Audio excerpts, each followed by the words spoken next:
अस्सलामुअलैकुम स्टूडेंट्स, क्या हाल चाल है। उम्मीद करता हूँ कि सब ठीक होंगे। आज का जो हमारा टॉपिक है वो है energy store in a capacitor. Last time हम लोगों ने कैपेसिटर की एक डेफिनेशन की थी कि capacitor is a device which is used to store the charge, और एक दूसरी डेफिनेशन भी हमने की थी कि capacitor is a device which is used to store the energy in the form of electric field. Electric field की form में उसके अंदर कितनी एनर्जी स्टोर होती है वो किन किन फैक्टर्स के ऊपर डिपेंड करती है, और उसकी जो फार्मूला है वो क्या आएगा, ये सारी कैलकुलेशन आज हम लोग करेंगे। ठीक है, तो चलिए इसको जो है वो शुरू करते हैं। तो सपोज करेंगे हमारे पास एक कैपेसिटर है, पैरेलल प्लेट कैपेसिटर, और उसकी जो दो प्लेट्स हैं इसको हमने नाम दिया, एक प्लेट को नाम दिया पी का और दूसरी को हमने नाम दिया पी डैश का। जो पी प्लेट है ये कनेक्टेड है बैटरी के पॉजिटिव टर्मिनल के साथ, और जो पी डैश प्लेट है ये कनेक्टेड है बैटरी के नेगेटिव टर्मिनल के साथ, और यहाँ पर हमने एक लगाया है स्विच। ठीक है, अब होगा क्या कि जब ये स्विच ऑफ है तो स्विच ऑफ होने की वजह से ये जो दो कंडक्टर्स प्लेट्स हैं इनके ऊपर कोई भी चार्ज नहीं है। इनिशियली इनके ऊपर चार्ज ज़ीरो है, और अगर यहाँ पर इनिशियल चार्ज ज़ीरो है तो इसके दरमियान में जो इलेक्ट्रिक फील्ड है वो भी क्या होगी, वो भी ज़ीरो होगी। ठीक है, और यहाँ पर भी कोई चार्ज डिपॉजिट नहीं होगा। मतलब इनिशियली अगर हम लोग कहें कि स्विच ऑफ है तो कोई भी चार्ज जो है वो कैपेसिटर के ऊपर स्टोर नहीं होगा।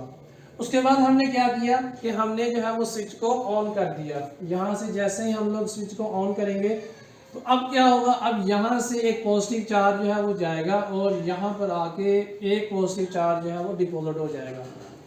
कैपेसिटर जो है ये कभी भी सडनली चार्ज नहीं हो जाता, बल्कि ये थोड़ा सा टाइम लेता है चार्ज होने के लिए। उसकी रीज़न क्या है वो अभी हम पता लगा लेते हैं कि उसकी रीज़न क्या है।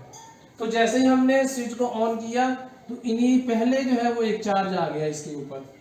अब जब यहाँ से एक दूसरा चार्ज आएगा इस प्लेट के ऊपर तो ये जो पहला चार्ज है उस नए आने वाले चार्ज को रिपेल करेगा, क्योंकि हम लोगों ने पढ़ा है कि सिमिलर चार्जेस जो है वो एक दूसरे को रिपेल करते हैं। तो पहला जो चार्ज है ये वाला, ये जो बाद में नया आने वाला चार्ज है इसको क्या करेगा, रिपेल करेगा।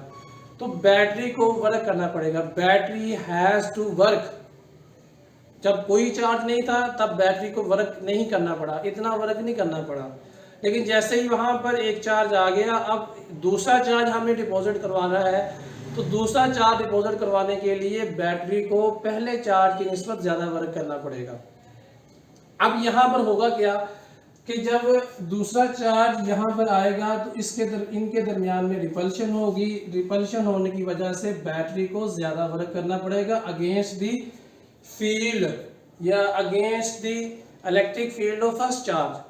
तो हम जानते हैं कि जब भी हमें वर्क डन करना पड़ता है अगेंस्ट दी इलेक्ट्रिक फील्ड या किसी भी फील्ड के अगेंस्ट जब हम वर्क करते हैं तो जितना हम वर्क करते हैं उतना उस बॉडी के अंदर पोटेंशियल एनर्जी की फॉर्म में एनर्जी स्टोर हो जाती है। एग्जाम्पल हम यूँ दे देते हैं कि ये पेंसिल्स हैं दो, दो पेंसिल्स पड़ी हैं एक ग्राउंड फ्लोर के ऊपर। तो मैं इसको जो है वो ऊपर को लेके जाता हूँ इस तरह से। ठीक है, अब जब मैं ऊपर को लेके जा रहा हूँ तो मुझे क्या करना पड़ता है, अगेंस्ट दी ग्रेविटेशनल फील्ड मुझे इसके ऊपर वर्क करना पड़ेगा। और जब मैं इसके ऊपर वर्क करूँगा, जितना मैंने इसके ऊपर वर्क किया है वो सारा का सारा वर्क इस बॉडी के अंदर इन the form of potential energy store हो जाएगा। बिल्कुल इसी तरह से जब एक चार्ज यहाँ पर आके डिपॉजिट हो जाएगा, फिर जब दूसरा चार्ज आएगा तो दूसरा चार्ज अगेंस्ट द फील्ड हम इसके ऊपर वर्क कर रहे हैं, मतलब बैटरी जो है वो इसके ऊपर वर्क कर रही है। तो जितना बैटरी उस चार्ज के ऊपर वर्क करेगी उतना ज़्यादा उस कैपेसिटर के अंदर जो है वो एनर्जी स्टोर हो जाएगी। अब जब तीसरा चार्ज आएगा तो तीसरा चार्ज जब इस जगह पर आके डिपॉजिट होगा तो इस तीसरे चार्ज को दो चार्ज जो है वो रिपेल कर रहे हैं। अब दो चार्ज जब रिपेल कर रहे हैं तो और ज़्यादा बैटरी को क्या करना पड़ेगा, अगेंस्ट द फील्ड वर्क करना पड़ेगा। सिमिलरली जब इसके ऊपर एक चार्ज और जाएगा तो बैटरी को और ज़्यादा जो है वो वर्क करना पड़ेगा। तो जितना कैपेसिटर बड़ा है उतने चार्ज ज़्यादा स्टोर होंगे, उतना बैटरी को ज़्यादा वर्क करना पड़ेगा अगेंस्ट द फील्ड। जितना ज़्यादा वर्क करेगी बैटरी, उतना जो है वो उसके अंदर पोटेंशियल एनर्जी की फॉर्म में एनर्जी स्टोर हो जाएगी। तो इसको हम बोलेंगे इलेक्ट्रिक पोटेंशियल एनर्जी। अब ड्यू टू इलेक्ट्रोस्टैटिक इंडक्शन, यहाँ पर एक इसकी दूसरी जो प्लेट है यहाँ पर भी एक ऑपोजिट जो चार्ज है वो डिपॉजिट हो जाएगा। इलेक्ट्रोस्टैटिक इंडक्शन की वजह से जो दूसरी प्लेट है उसके ऊपर भी चार्ज है वो स्टोर होना शुरू हो जाएगा। अब जो चार्ज है ये दो प्लेट्स के ऊपर डिपॉजिट हो गया और दोनों प्लेट्स जो है ये ऑपोजिटली चार्ज है। दोनों प्लेट क्या है? ऑपोजिटली चार्ज है। और हम जानते हैं जब दो प्लेट ऑपोजिटली चार्ज हो और किसी फासले के ऊपर रखी हो तो उनके दरमियान में एक इलेक्ट्रिक फील्ड जनरेट हो जाती है जो कि फ्रॉम पॉजिटिव टू नेगेटिव होती है।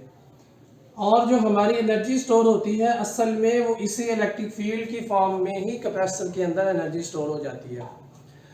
अब दो प्लेट्स के दरमियान में जो डिस्टेंस है वो d है और उनके दरमियान में जो इलेक्ट्रिक फील्ड जनरेट हो गई है वो E है। और हम जानते हैं कि जब भी दो प्लेट के दरमियान में इलेक्ट्रिक फील्ड जनरेट हो जाए और वो किसी डिस्टेंस पे पड़ी हो तो वहाँ पर एक पोटेंशियल भी क्रिएट हो जाता है जिसे हम नाम देते हैं इलेक्ट्रिक पोटेंशियल का। ठीक है जी। तो इसकी जो है वो चलें इसको लिख लेते हैं कि जो टोटल चार्ज है, total charge on the plate, ये आ गया हमारे पास Q के बराबर। ठीक है। डिस्टेंस जो है between the plate, between the plates, ये आ गया हमारे पास D के बराबर, is equal to Q is equal to D। ठीक है जी। इसके बाद इन दोनों की वजह से चार्ज, ऑपोजिटली चार्ज की वजह से इलेक्ट्रिक इंटेंसिटी बिटवीन प्लेट्स, इसको हम दे देते हैं नाम E का। ये इलेक्ट्रिक इंटेंसिटी जो है वो यहाँ पर क्रिएट हो गई है। और V जो है, V पोटेंशियल है। यहाँ पर V एवरेज पोटेंशियल आएगा। एवरेज क्यों आएगा उसकी बात हम बाद में करते हैं कि V average is the potential between, इसको ना थोड़ा सा नीचे लिख लेते हैं ताकि आपको जरा इजीली नजर आ जाए। V एवरेज ये पोटेंशियल है, इज द एवरेज पोटेंशियल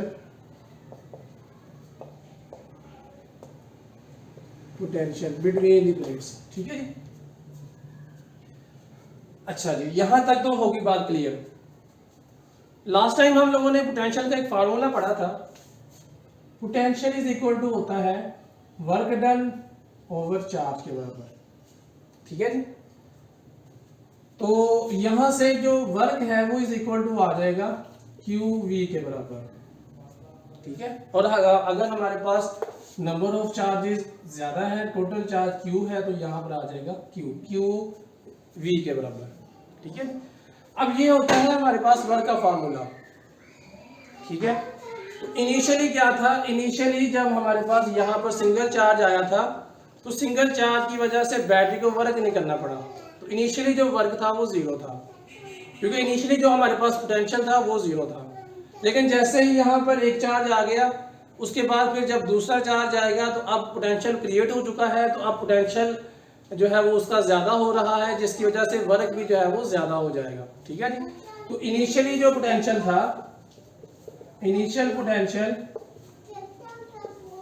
ये इज इक्वल टू था V के बराबर। ठीक, सॉरी जीरो के बराबर, कोई यहाँ पे पोटेंशियल नहीं था। और जो फाइनल पोटेंशियल था ये इज इक्वल टू था V के बराबर।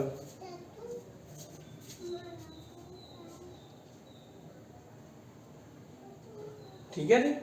तो एवरेज पोटेंशियल किसके बराबर आएगा? V average is equal to 0 plus V divided by 2, और ये इज इक्वल टू आ जाएगा 1/2 V के बराबर। तो एवरेज पोटेंशियल हमें चाहिए यहाँ पर, क्योंकि इनिशियल पोटेंशियल कुछ और है, बारी बारी चार्ज आ रहा है, एकदम से चार्ज नहीं आते। अगर एकदम से सारे चार्ज आते तो हम इसका पोटेंशियल ही निकालते हैं। लेकिन चूंकि पहले एक चार्ज आता है फिर दूसरा आता है, फिर जो है वो ग्रेजुअली जो है वो पोटेंशियल इंक्रीज होता है, तो हम इसका फिर एवरेज निकालेंगे। ठीक है जी। तो एवरेज पोटेंशियल कितना आ गया हमारे पास 1/2 V के बराबर। तो यहाँ पर फिर ये फार्मूला क्या बनेगा, वर्क का, work is equal to Q into 1/2 V के बराबर, Q इंटू 1/2 V के बराबर। ठीक है जी। तो यहाँ से फिर हम क्या करेंगे कि जो इसको लिख लेंगे W is equal to 1/2 Q into V के बराबर। अब चूंकि हम लोगों ने कैपेसिटेंस के लिहाज से इसको निकालना है कि जितनी चार्ज की कैपेसिटेंस होगी उतना ज़्यादा उसके अंदर एनर्जी स्टोर होगी, तो हम Q को जो है वो कैपेसिटेंस की फॉर्म में लिख लेते हैं, और Q को इज इक्वल टू होता है ये Q जो है ये इज इक्वल टू होता है CV के बराबर। ठीक है जी। अब Q की जो वैल्यू है वो यहाँ पुट कर दें, तो वर्क इज इक्वल टू आ जाएगा 1/2 CV इंटू V, और ये इज इक्वल टू आएगा W is equal to 1/2 CV square के बराबर। ठीक है, यहाँ तक बात देखने के लिए है। हाँ जी। तो जस्ट हमने यहाँ पे Q की वैल्यू पुट की है। ठीक है। अब अगर इसको हम ये जो वर्क है, चूंकि वर्क जितना हम वर्क करेंगे वो उतना एनर्जी की फॉर्म में स्टोर हो जाएगा, और वर्क एनर्जी प्रिंसिपल में हमने पढ़ा है कि जितना भी वर्क हम करते हैं वो पोटेंशियल एनर्जी की फॉर्म में स्टोर हो जाता है। तो इसे हम एनर्जी भी लिख सकते हैं U के बराबर, और ये आ जाएगा 1/2 CV स्केयर के बराबर। ठीक है जी। तो यहाँ पर ये इक्वेशन बन गई है हमारे पास 1/2 CV स्केयर के बराबर। अगर मैं यहाँ पर इक्वेशन लिखूँ kinetic energy is equal to 1/2 mv square, तो यहाँ पर जो m है ये आप जानते हैं कि इनर्शिया होता है जो बॉडी को मूव करने से रोकता है। सिमिलरली यहाँ पर जो इनर्शिया है वो c है, कैपेसिटेंस। ठीक है। और वहाँ पर वेलोसिटी का स्केयर है, यहाँ पर जो है वो पोटेंशियल का स्केयर है। तो ये एक दूसरे से तकरीबन कोई एनर्जी की जो इक्वेशन है एक दूसरे से मिलती जुलती हैं। ठीक है जी। तो इसको हम नाम दे देते हैं इक्वेशन नंबर 1 का। अब यहाँ पर जो एनर्जी स्टोर हुई है वो इन the form of capacitance and in the form of potential जो है वो हमारे पास स्टोर हुई है। ठीक है। तो आमतौर पर हम लोग यही वाला फार्मूला ज़्यादा यूज़ करते हैं, क्योंकि इस फार्मूले में हमें जो कैपेसिटेंस होती है किसी भी कैपेसिटर की वो हमें पता होती है कि कितने फैराड वो कैपेसिटेंस है।